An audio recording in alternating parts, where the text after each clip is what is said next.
22 दिसंबर को सालार मूवी खुद आने वाली है और आज 1 दिसंबर को सालार मूवी का ट्रेलर आ चुका है। सालार मूवी के लिए बहुत ज्यादा एक्साइटमेंट भाई साहब केजीएफ की वजह से ऑलरेडी हो। प्रभास के लिए वो एक लाइफ चेंजिंग भाई साहब दोबारा उसको रिवाइव करने वाली मूवी मानी जाती है, क्योंकि बाहुबली के बाद में प्रभास की कैरियर में कैसी कैसी मूवीज आई है मैं कह के मतलब खुद भी दुखी नहीं होना चाहता। तो इतनी इंपॉर्टेंट मूवी का इतना इंपॉर्टेंट ट्रेलर आया, वो भी इतने बिजी शेड्यूल में, जहां पे दो बड़ी बड़ी मूवीज रिलीज हुई है, मतलब एनिमल और सैम बहादुर। यदि मैं साफ साफ शब्दों में कहूं कि मैंने सालार मूवी का जो ट्रेलर देखा उसको देख के मुझे क्या समझ में आया, तो भाई साहब थोड़ा बहुत समझ में ये आया कि भैया देखो बहुत ही पुराना कोई कबीला है, उसकी कोई रियासत है, कोई एम्पायर है और उसके अंदर दो दोस्त है जो कि आगे जाके बड़े हो जाते हैं और बड़े होने के बाद में भाई साहब जो एक दोस्त है वो उसका कहीं युवराज टाइप का इंसान होता है और उस युवराज की भाई साहब जान पे बनाई है और उसको बचाने के लिए हमारा सालार यानी प्रभास खुद आएगा, वन मैन आर्मी डायनासोर। और सही बताऊं तो टीजर को देखने के बाद मेरी एक्सपेक्टेशंस ये थी और अब ट्रेलर देखने के बाद में मेरी ये हो गई ये भी। हालांकि केजीएफ वाला पूरा टोन इस मूवी के अंदर हमें दिखाई देता है, ऐसी जोन की कुछ ये मूवी होने वाली है। हालांकि क्रिएटर्स एक लेवल अप जाने की कोशिश भी कर रहे हैं,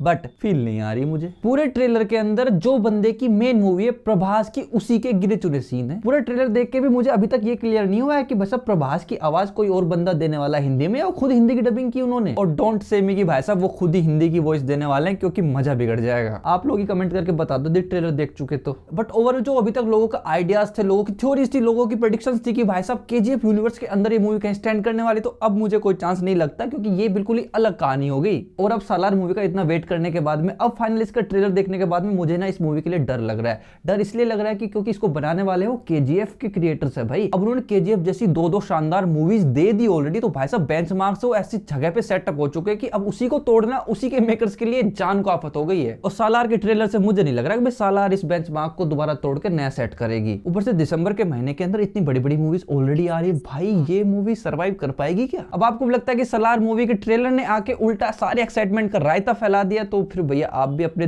टूटे दिल का हाल कमेंट बॉक्स में बता सकते हो। यदि आप एग्री करते हो, यदि आपको लगता है कि नहीं भाई साहब आप तो कुछ अलग ही बात कर रहे हो, हमें तो नहीं लगता कि सालार मूवी कहीं से भी हल्की है, तो वो भी आप कमेंट करके बता सकते हो।